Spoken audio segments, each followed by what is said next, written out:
మీరు గమనించండి, మీలో చాలామంది క్రొత్తగా దేవుణ్ణి నమ్ముకున్నప్పుడు పాపం విషయంలో చాలా కంట్రోల్గా ఉన్నారు. కానీ రాను మీలో ఆ కంట్రోల్ తప్పింది. మీలో కొంతమంది దేహవాంఛల్లో పడ్డారు. స్టార్టింగ్లో నువ్వు దేహవాంఛల్లో పడలా. యేసయ్యలో కొత్తగా కళ్ళు తెరిచినప్పుడు నువ్వు శరీరేచ్ఛలను జయించావు. కానీ కొంతకాలమైన తర్వాత నువ్వు మళ్ళా ఆ దేహవాంఛల్లో పడ్డావు. దీన్ని ఎంతమంది ఒప్పుకుంటారు? యథార్థంగా చేయొద్దండి. స్టార్టింగ్లో ఇప్పుడున్నట్టు స్టార్టింగ్లో లేవు. స్టార్టింగ్లో కనీసం టీవీలో సినిమా కూడా చూడలా నువ్వు. ఈరోజు టీవీలోను సెల్ ఫోన్లోను ఏడాడొచ్చే చెత్తంతా చూస్తానే ఉన్నావు. తెంపు లేకుండా కళ్ళు పోయిందాకా. కళ్ళు పోతే కళ్ళజోడు కూడా కొనుక్కొచ్చుకొని పెట్టుకొని మరి అదే పనిలో ఉన్నావు. కానీ క్రీస్తులో క్రొత్తగా నువ్వు కళ్ళు తెరిచినప్పుడు కనీసం పక్కా ఇళ్లలో టీవీలు మోగుతున్నా, నీ ఇంట్లో టీవీ ఉన్నా దాన్ని మూత పెట్టేసావు, బూజు పట్టిపోయేటట్టు చేసావు. చూడలా నువ్వు. ఎందుకంటే ఎందుకు టైం వేస్ట్ చేయాలి అనవసరంగా? దాన్ని చూస్తే ఏం వచ్చింది? అది నటన, నాటకం, అబద్ధం, కల్పితం అని వాళ్లే చెప్తున్నారు కదా. నటన, నాటకం, అబద్ధం, కల్పితం అని చెప్తున్నప్పుడు ఆ చెత్త కోసం నేను టైం ఎందుకు వేస్ట్ చేయాలి అనే గ్రహింపు నీకుండి ఆనాడు నువ్వు దాన్ని కనీసం చూడడం కూడా చూడలేదు. ఇంకా చూసేవాళ్ళని చూసి జాలి పడ్డావు, వాళ్ళ కోసం ప్రార్థన చేశావు. టైం వేస్ట్ చేసుకుంటున్నారు నాయన, వాళ్ళ మనోనేత్రాలు వెలిగించు ప్రభువా, వాళ్ళ సమయం అర్థవంతంగా ఖర్చు పెట్టుకునేటట్టు వాళ్ళకి తెలివి దయచే నాయన, నా కళ్ళు వెలిగించబడ్డే, వాళ్ళ కళ్ళు కూడా తెరువయ్యా అని ప్రార్థనలు కూడా చేసిన నువ్వు ఈరోజు సినిమా అంటే ఈ ఫీలింగ్ లేకుండా, సీరియల్ అంటే ఫీలింగ్ లేకుండా, సెల్ ఫోన్లో వచ్చే చెత్త అంటే ఫీలింగ్ లేకుండా, ఇంకా చెప్పాలంటే అశ్లీల చిత్రాలు కూడా సిగ్గు లేకుండా చూసే పరిస్థితికి దిగజారిపోయిన అనుభవాల్లో కొన్ని జీవితాలు ఉన్నాయి. ఎందుకు అలాగైపోయింది? ఒకప్పుడు కనీసం ఏది చూడని నువ్వు ఈరోజు ఎందుకు దానికి అలాగైపోయావు? కారణం ఏంటి? ఏం లేదు, ఇదే క్రొత్తగా క్రీస్తులో కళ్ళు తెరిచినప్పుడు తొలి ప్రేమలో ఉన్నావు. వైవాహిక జీవితంలో క్రొత్తగా పెళ్ళైనప్పుడు భార్యాభర్తల మధ్య వైవాహిక ప్రేమ, తొలి ప్రేమ స్టార్ట్ అయింది. భర్త జాబ్కి వెళ్తే ఎప్పుడు వస్తాడా అని భార్య ఎదురు చూస్తూ ఉంటుంది. ఎప్పుడు సాయంత్రం ఆరైద్దా అని భర్త ఎదురు చూస్తాడు. ఆయనేమో ఆమె కోసం, ఆమెమో ఆయన కోసం.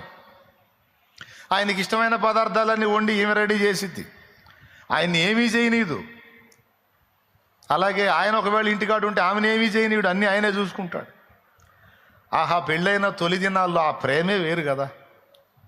భార్యాభర్తల మధ్యలో ఉండే ప్రేమ, ఆ ఇంట్రెస్టు, అసలు ఆ శ్రద్ధే వేరు. కానీ కాలం గడిచే కొద్దీ భార్యలో మార్పు వస్తుంది, భర్తలో మార్పు వస్తుంది.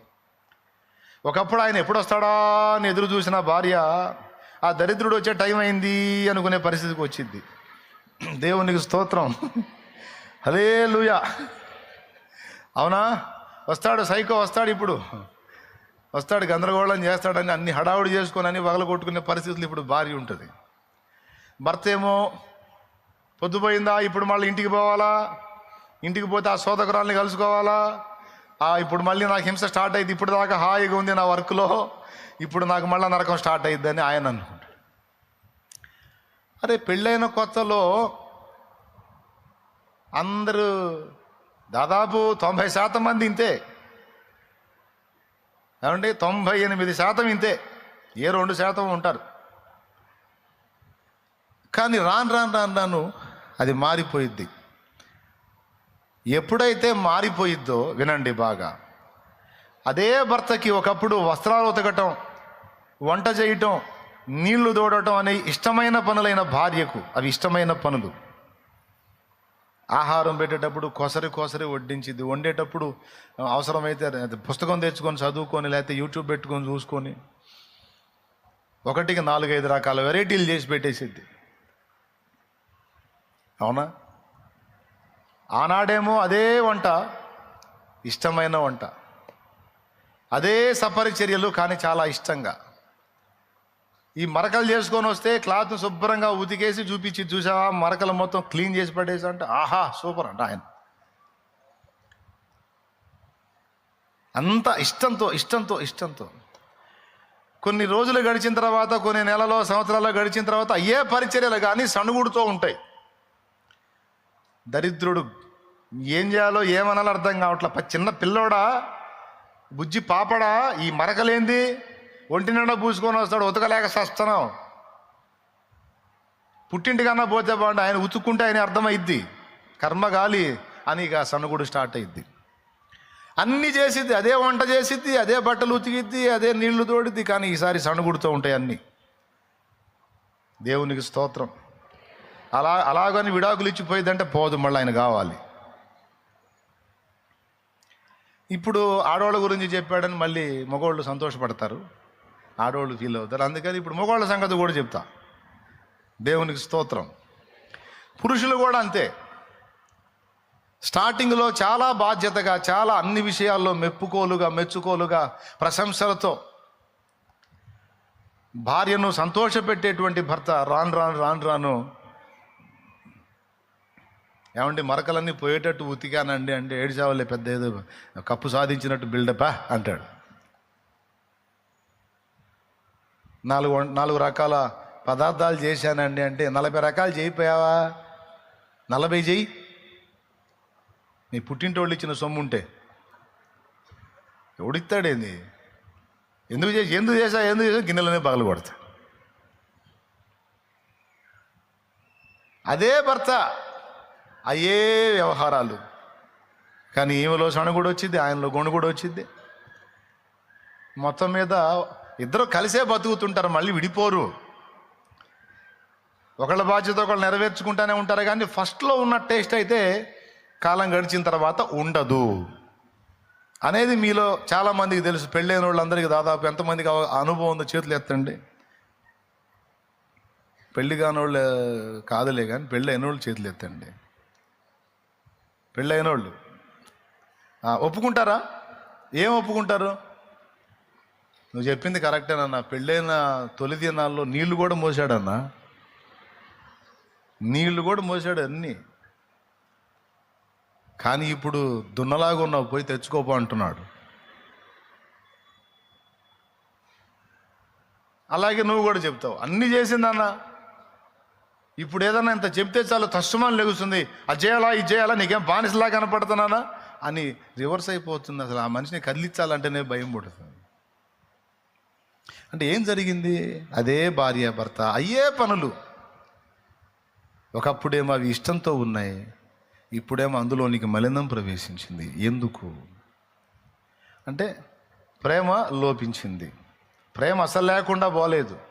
అట్లాగే మనం కూడా యేసయ్యకి విడాకులు ఇచ్చి వెళ్ళిపోయేదైతే ఉండదు, యేసయ్యే కావాలి.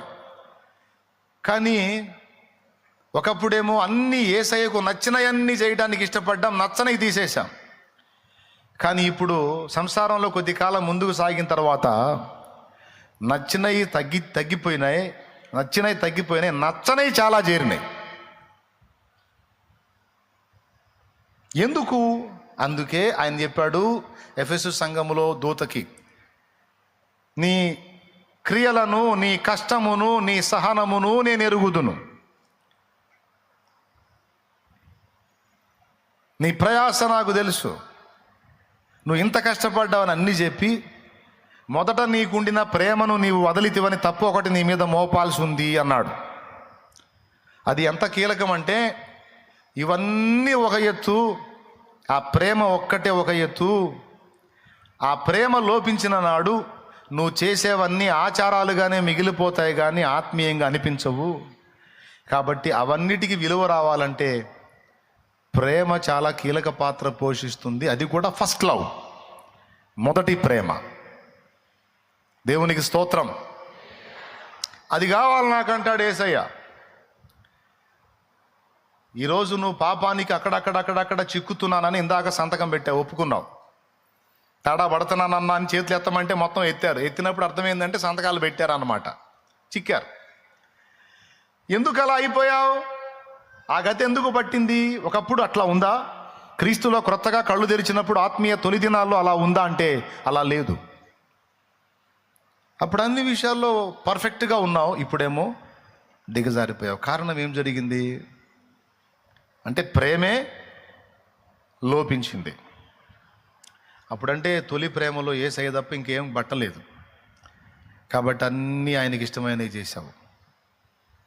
అప్పుడు అసలు పాపం మానేయాలి, ఇది మానేయాలి, అది మానేయాలనే పోరాటం కూడా అనిపించలా నీకు.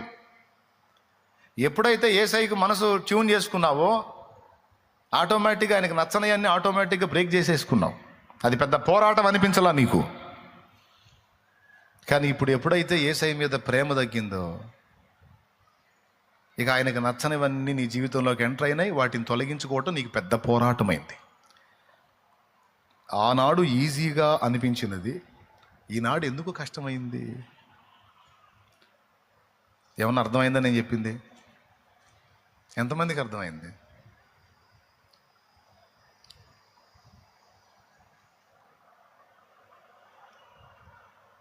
అంటే ఆనాడు ఉన్నదేదో ఈనాడు లేదు. సింపుల్గా చెప్పాలంటే మా నాన్న ఒకడు చేతులతో తీసుకొచ్చిన బండని నలుగురు పట్టారు. నలుగురు పడితే కదల్లా. అది పెద్ద బండ, 6 అడుగుల పొడవు ఉంటుంది, 4 అడుగుల వెడల్పు ఉంటుంది, పెద్ద బండ. ఒక్కటే దాన్ని తీసుకొచ్చాడు. అదే బండని నలుగురు పడితే కదల్లా. అంటే ఇప్పుడు ఆయన పట్టిన పట్టు ఎంత బలంగా పట్టాడో అంచనా వేస్తానికి చెప్తున్నాను నేను. అంటే నలుగురు వ్యక్తుల యొక్క శక్తి ఒకటే కలిగి ఉన్నంత పట్టు చూపించాడు. అదే నాన్న వృద్ధాప్యంలోకి వచ్చినప్పుడు ఒక స్పీడ్ బ్రేకర్ ఎక్కలేకపోయాడు. రోడ్డు మీద స్పీడ్ బ్రేకర్ ఉంటుంది, ఎంత ఉంటుంది అది? దాన్ని దాటడానికి నిలబడి ఆలోచించాడు. ఆహా, ఇప్పుడు నేను ఇది దాటాలి కదా అని. ఇప్పుడు మీకేం అర్థమైంది? ఒకప్పుడు అంత పెద్ద బండని సింగిల్ పర్సన్ తీసుకొచ్చినటువంటి అనుభవం ఇప్పుడు చిన్న స్పీడ్ బ్రేకర్ దాటడానికి అరగంట ఆలోచన. అంటే అదే మనిషి, అయ్యే కాళ్ళు అయ్యే చేతులు, కానీ ఏదో తేడా వచ్చింది. ఏం తగ్గింది? శక్తి తగ్గింది. ఇప్పుడు అర్థమైంది మీకు ఈజీగా. అంటే అంతకు ముందు ఉన్నది ఏదో ఇప్పుడు లేదు, అంతకు ముందు ఉన్నది ఇప్పుడు కూడా ఉంటే అదే తీరుంటుంది, కానీ అంతకు ముందు ఉన్నది ఇప్పుడు లేదు. కాబట్టి ఇప్పుడు స్పీడ్ బ్రేకర్ దాటడమే కష్టమైతే ఏదన్నా బరువు పట్టగలడా? ఒక 10 కేజీలు పట్టగలడా? 20 కేజీలు పట్టగలడా? అంటే అంతకు ముందు ఉన్నదేదో ఇప్పుడు తగ్గింది. కాబట్టి ఒకప్పుడు తేలిగ్గా అనిపించింది, ఇప్పుడు కష్టంగా ఉంది. చకచక ఇటంటే అటు స్పీడ్గా నడుస్తూ అన్నీ చేసిన వ్యక్తికి 2 అడుగులు వేయటం కష్టమైపోయిందంటే ఒకప్పుడున్న శక్తి ఇప్పుడు లేదు. ఎందుకు లేదు? అదేవిధంగా ప్రేమ కూడా. ఒకప్పుడు దేవుని యందు నీకున్న ప్రేమను బట్టి దేవుడు ఇష్టపడని వాటిని వదిలేసుకోవటం నీకు పెద్ద కష్టం అనిపించలా. ఇప్పుడు దేవుని మీద ప్రేమ తగ్గింది, దేవుడికి ఇష్టం లేని వదలాలంటే నీ ప్రాణానికి వచ్చింది. మీకు అందరికీ అర్థమయ్యేటట్టే చెబుతున్నానని అనుకుంటున్నా.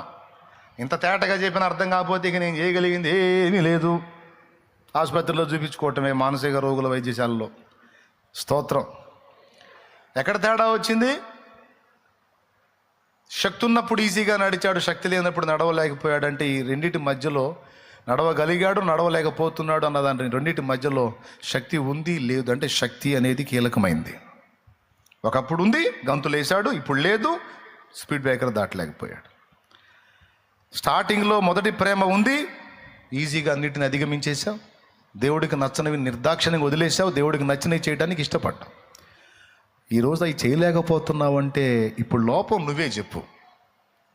ఎక్కడ తేడా వస్తే నువ్వు వల్ల కావటల్లా అంటే ఈజీగా అర్థమైపోయింది. ఒకప్పుడు నీలో ఉండి ఇవన్నీ సాధించిన ప్రేమ ఈరోజు తగ్గింది. ఓకేనా?